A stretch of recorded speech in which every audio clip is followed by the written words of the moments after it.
La gâchée, c'est la typique soudanais. Du canard périgourdin, de la cacahuète et des épices soudanaises, la gâchée, c'est le plat phare de la Gaïta, le restaurant que Nour El-Din a ouvert il y a 2 mois. On a pas mal de communautés soudanaises en France, et pourtant on ne connaît pas la culture soudanaise en France. 5 ans de travail ont été nécessaires pour ouvrir cette boutique. Pour le réfugié, c'est l'aboutissement d'un parcours compliqué qui débute à Mozac. C'est Mozac, c'est le centre où j'ai habité quand je suis arrivé ici. Oui, c'est le premier endroit où j'ai habité après Calais.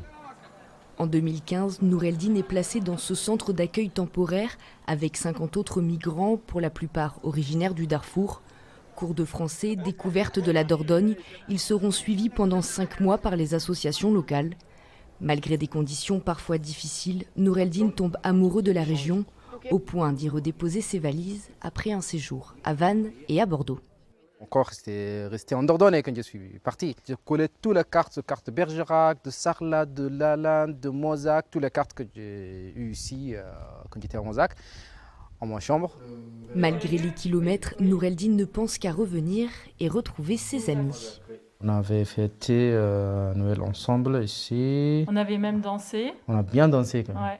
Ouais. De véritables soutiens tout au long de son parcours. Je me souviens très bien, on marche dans les rues de Bergerac, on arrivait sur le port et Nour El-Din me dit mais un jour je serai là et tu verras, j'ouvrirai un restaurant soudanais, je t'inviterai à manger la cuisine soudanaise. Des obstacles, Nour El-Din en a surmonté beaucoup, avec toujours le même credo, positiver.